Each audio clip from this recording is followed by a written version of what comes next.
Olá, aqui é a Mari.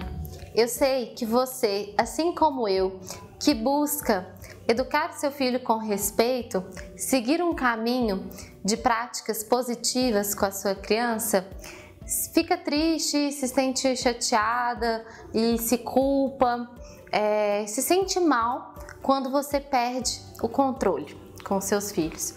Porque quando a gente ainda não tem consciência de que é possível educar com respeito, talvez aquela punição, a perda de controle passe batido, porque a pessoa está confiante de que aquele é o melhor caminho, ela está segura, né, de que aquele é o melhor caminho.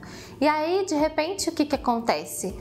Você desperta, você percebe, começa a estudar, começa a aprender, começa a ouvir, começa a ler e ver que, na verdade, você pode construir um outro caminho de relacionamento com seu filho, que você pode criar o seu filho de uma maneira respeitosa e você começa a colocar isso em prática.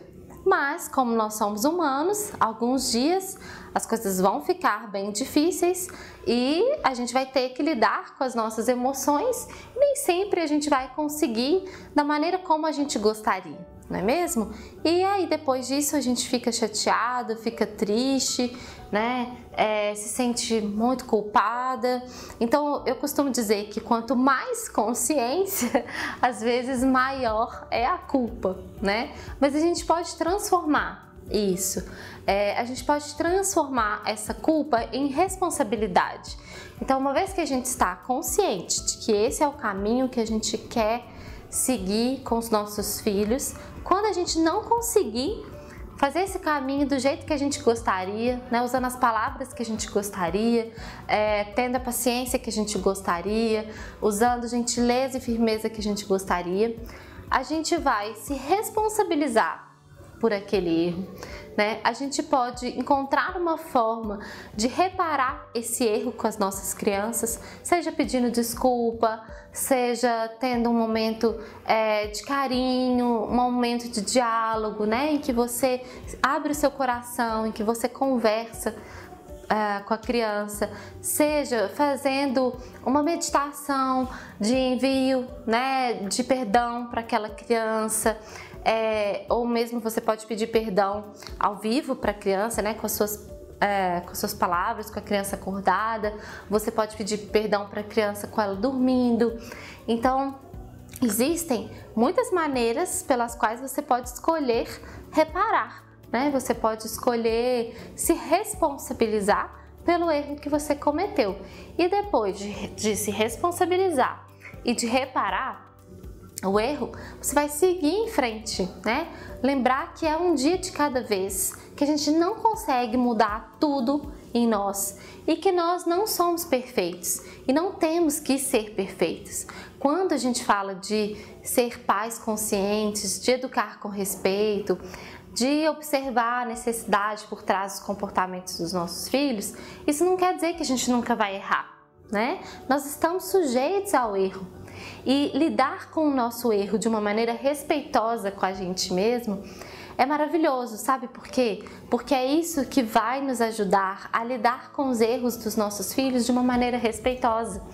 Enquanto a gente lidar com os nossos erros com vergonha, com humilhação, né? Quase com um chicote, se batendo, se punindo por aquele erro, como que a gente vai fazer o contrário com os nossos filhos, né? Eu já contei sobre isso algumas vezes, então não sei se você que está ouvindo esse vídeo, vendo e ouvindo esse vídeo, já ouviu o que eu vou dizer agora, mas se não, deixa eu compartilhar com você. Eu estava vivendo um momento desafiador e o tempo inteiro me cobrando de estar diferente, né? E aí eu me dei conta de que todos os dias à noite eu falo com o Matias, meu filho, que ele pode ser quem ele é, que ele sempre pode ser quem ele é. E uma hora eu me dei conta de que eu falava isso para ele, né? Falo isso para ele todos os dias durante a prece que eu faço para ele à noite, mas que eu não me dou o direito de ser quem eu sou, que eu estava me exigindo perfeição numa situação em que eu já estava dando o melhor de mim.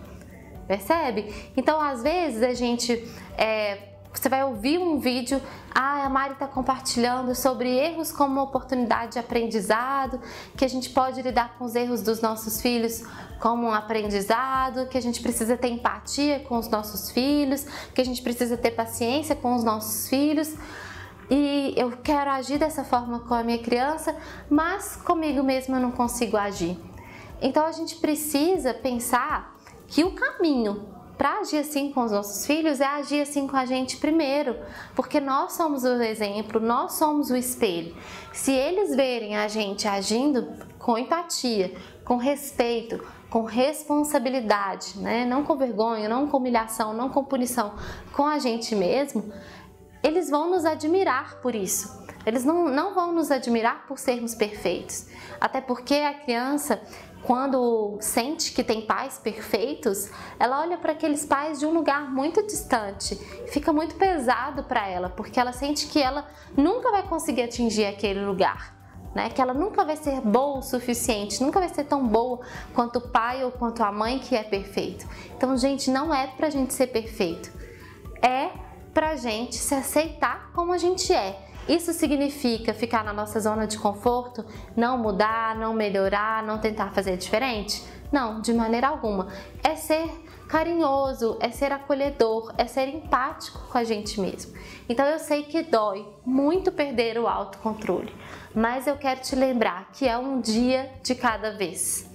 Né? Cada dia a gente faz mais um pouquinho para conquistar mais autocontrole, até chegar um momento em que as coisas vão ficando mais leves, o que também não quer dizer que a gente não vai, a um dia ou outro, tropeçar, né? É se acolher, lembrar da nossa humanidade, nos humanizar para os nossos filhos e deixar com que eles se humanizem para a gente também. Vai ficar mais leve, mais suave, mais gentil e respeitoso com todos nós. Eu espero que você tenha gostado dessa reflexão. Um beijo e até o próximo!